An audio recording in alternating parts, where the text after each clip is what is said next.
Good morning बच्चों। समांतर श्रेणी कंटिन्यू है, चल रही है। और पिछले क्लास में मैंने आपको बताया था समांतर श्रेणी के n पदों का योगफल। समांतर श्रेणी के n पदों का योगफल एन बराबर दो concept n/2 a plus L, जहां l क्या है, अंतिम पद है। और इसी को अगर l की वैल्यू रख देंगे तो आ जाएगा 2a plus n minus 1 into D. ये दो कॉन्सेप्ट आपको मैंने बताए थे, दोनों प्रश्न के अनुसार उपयोग में लाए जाते हैं जैसा प्रश्न हो। आइए इनके यूटिलाइजेशन को पढ़ें।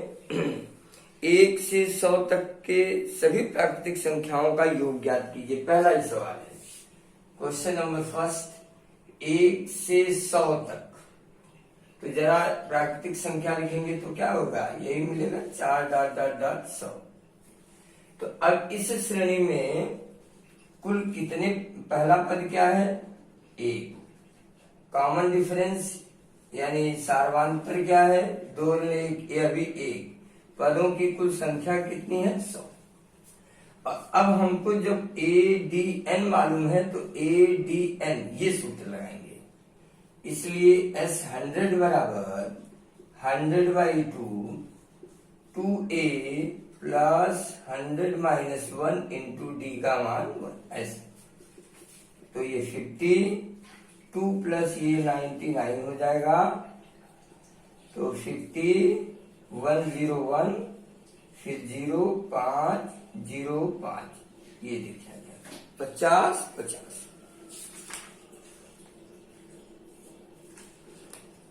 इस तरह देखिए तमाम ऐसे सवाल हैं।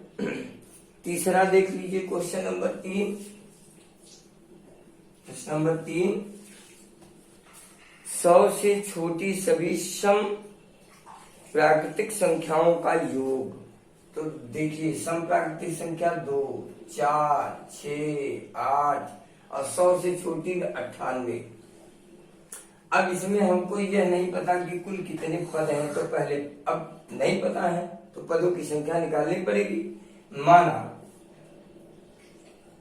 आप यहां लिखिएगा 100 से छोटी सम प्राकृतिक संख्या की श्रेणी बन गई। मान श्रेणी में n पद हैं, इसलिए Tn का मान कितना होगा, 98। सूत्र के अनुसार 2 plus n minus 1 into D, 4 में से 2 गया 2, तो 2 को पक्षांतर करेंगे कैलकुलेशन में तो ये 96 आएगा। 2 से भाग दे देंगे तो 2 चौका 48 आएगा। n का मान हो गया 48 + 1 बराबर 49। जब n मिल गया, सब मिला है, तब फिर S49 49/2 2a plus 49 minus 1 into D का मान 2। सॉल्व करेंगे 49/2 2 दूनी 4 48 × 2 तो 2 हो गया 4 धन 48 दूनी 96 96 4 100 गुणे 100 हो गया। 2 से काट दीजिए 50, गुणा करेंगे तो 5 × 9 45 और 5 चौका 20 4 24 2450 आ जाएगा। यानी प्रश्न के अनुसार पहले आप श्रेणी का जनरेशन करें और श्रेणी मिलती है तो आप ध्यान दें कि उसमें क्या क्या नहीं है, क्या क्या प्राप्त है। अगर हमको AND मिलता है तो ये लगाइए, ANL मिलता है तो ये लगाइए। अभी चूंकि इसमें n नहीं मालूम था, इसलिए हमने न इसको लगाया न इसको, पहले n प्राप्त किया, फिर हम किसी को भी लगा सकते हैं। तो बच्चों और आगे चलते हैं। आइए बस थोड़ा थोड़ा अगर आप वर्क करें, एक दिन में 5, 6 सवाल 7 सवाल लगाएंगे, तब भी आप बहुत ही आसानी से इसको कैप्चर कर सकते हैं, बहुत आसानी से पढ़ सकते हैं, कोई समस्या नहीं है। कंटिन्यूटी मोस्ट इम्पोर्टेंट है। एक दिन पढ़ के 4 घंटे 10 दिन नहीं पढ़ोगे तो सारी पढ़ाई बेकार। आप कंटिन्यू आधे घंटे पढ़िए, बहुत है, सफिशियंट है आपका। प्रश्न नंबर 6 देखिए, 3 अंकों वाली सभी प्राकृतिक संख्याओं का योग ज्ञात कीजिए जो 7 की गुणज है। तो अब 7 की गुणज 3 अंकों की संख्याओं का श्रेणी क्या बनेगा? 105, 112 और डॉट डॉट डॉट 3 अंकों में जब चलेंगे तो 999 होता है ये सब। तो ये क्या कटेगा? 7 एकम 7, 2 29, 7 25 35, 4 7 कटेगा 9 9 9।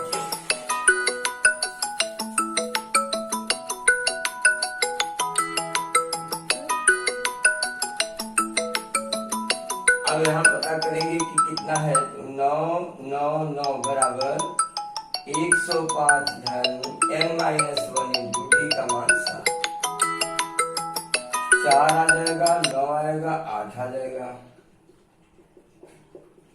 7 से भाग देंगे, 7 एकम में 7 1 8, 19 7 2 14 5 और 7 से कटेगा, 7 एकम 7 1 8, 19 7 2 14 5, 19 से घटाएंगे, 9 में से 5 गया 4, 9 को 9, 9 में से गया 8, सही है। और 7 एकम 7 1 8, 19 7 2 14 5, 19 54 और 7 56। ये कैसे हो रहा है? 105 7 एकम 7 3 10 7 25 35 कटेगा। 105 से छोटी कोई 3 अंक की संख्या है नहीं। और 105 7 12 105 प्लस n-1 इंटू डी बराबर 999। 999 कटेगा कि नहीं? पहले आप चेक करो। 7 एकम 7 3 10 39, 7 25 35 35 4 39 49 7 49 कट जाएगा। 7 का गुणज ये भी है। तो 999 बराबर 105 धन n-1 इंटू डी पक्षांतर किया तो घट के 9 में से 5 गया 4, 9 को 9 और 9 से गया 8, 894 आया बराबर n-1 इंटू डी। तो 7 से भाग देंगे तो 7 एकम में 7, 1 8, 19 7 2 14 5, 54 54 कट नहीं रहा, 7 49 7 57 7 56 आ रहा है। हमारी क्वेश्चन एक बार और चेक करते हैं। 3 अंकों वाली सभी संख्याओं का योग ज्ञात कीजिए जो 7 की गुणज है। तो अब 3 अंकों की सबसे छोटी संख्या 105 ही होगी जो 7 से कटेगा। 104 हो नहीं सकती, 103 हो नहीं सकती क्योंकि 7 25 7 चौक 28 नहीं, 7 25 35 ही होगा। और 7 भी जोड़ेंगे तो अगला 112 हो जाएगा। और डॉट डॉट डॉट 3 अंकों की संख्या 999 कैसा से कटेगा? 2, ये गलत हो गया, 28 बचेगा, ये गड़बड़ हो गया। अगर 8 है तो 2 29 7 चौक 28 29 और फिर 7 दूनी 14, ये 94 होगा, 94 होगा ये, तब ये कटेगा। और ये 94 अगर आ जाएगा तो 14 में से 5 गया 9, ये बनेगा 8 और 7 से भाग देंगे तो 7 एकम 7, 7 दूनी 14, 7 7 49, n-1 तो n का मान 128 आ जाएगा। अब सही है, थोड़ा सा मिस हो गया था ये 994। अब यस 128 निकालेंगे तो 128/2 2a प्लस 128 - 1 इंटू डी का मान 7। होमवर्क आपका है HW कि आप इसे कैलकुलेट कर लीजिएगा। ये मुझे लगता है 994 7 से डिवाइड यानी विभाजित होने वाली सबसे छोटी संख्या होगी, क्योंकि 794 के बाद 795 अगर ले लेंगे तो आप डिवाइड करने की स्थिति में देखें ही 15 आएगा, 96 लेंगे तो 16 आएगा, 97 लेंगे 17 आएगा, नहीं कटेगा, 98 लेंगे 18 नहीं कटेगा, 99 लेंगे तो 19 आ जाएगा, नहीं कटेगा। भाग की क्रिया यही है, देखिए 7 × 9 में 7 2 29, 7 × 4 28 1। अब जो अंक यहाँ लेंगे वो नीचे आएगा। ऐसी स्थिति में 994 सबसे लीस्ट नंबर है जो 7 से कटेगा। और इसको nth टर्म मानते हुए जब हम सॉल्व करेंगे तो आपको n की वैल्यू मिल जाएगी 128, और जब 128 मिलती है तो 128 पदों का योग आप अपने कॉन्सेप्ट में डाल के निकाल लीजिए तो आपको मिल जाएगा बच्चों।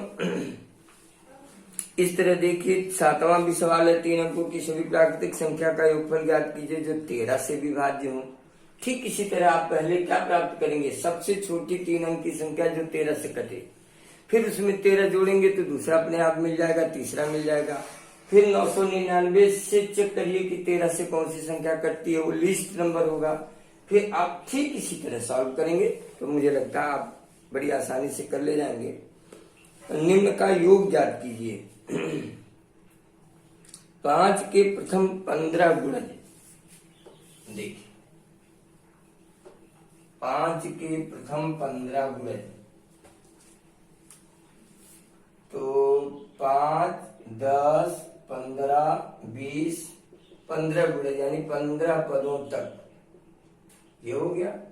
अब इसमें कुछ खोजना ही नहीं है। ए का मान 5, डी का भी मान 10/5 बराबर 5, एन का मान 15 दिया ही है। यस 15 आप निकालें, 15/2 2a प्लस 15 - 1 इंटू डी का मान 5, कैलकुलेशन कर लीजिए। 10, 14, 25, 70, तो 70 और 10 80, काटेंगे तो 15 × 40, 15 चौका 60, 600 ये योग आ जाएगा। यानी 8वां है, 8वां के 2 पार्ट हैं, इसे आप और कर लीजिएगा। 9वां देखिए, निम्न में n पदों का योगफल ज्ञात कीजिए। प्राकृतिक संख्याएं, अब प्राकृतिक संख्याएं क्या होती हैं, 1 2 3 4 n पदों तक। तो यहाँ सब ज्ञात है बच्चों। देखिए Sn होगा n/2, 2a का मान 1, n-1 d का भी मान 1, n/2 2 प्लस n-1 सॉल्व करेंगे तो 1/2 of n into n plus 1 आ जाएगा। ये मोस्ट इंपॉर्टेंट है, इसका बड़ा यूज है। तो इस तरह हम आपको 10 सवाल देते हैं। एक्सरसाइज नंबर 5.2 के 10 क्वेश्चन होमवर्क में है। इनमें जो आप कर पाइएगा करिएगा, और जो आपको नहीं आएगा इन केस किसी कारण से, उसको फिर हम कल की क्लास में कंटिन्यू करेंगे। महत्वपूर्ण है कि आपका टेस्ट भी होने वाला है। अगर मेरा वीडियो आप तक पहुंचता है सभी बच्चे, तो आप जानिए कि आपके टेस्ट में 4 चैप्टर आएंगे। वास्तविक संख्या, बहुपद, 2 चर राशि के रेखीय समीकरण और द्विघात समीकरण तक 50 नंबर का पेपर आपका बना हुआ है। आप उस 50 नंबर के पेपर को ईमानदारी के साथ टेस्ट करके देखिए कि आप क्या कर सकते हैं। और बाकी आगे का हम कंटिन्यू रहेगा, सिलेबस भी खत्म करना है। और आज के लिए बस इतना ही। Thank you.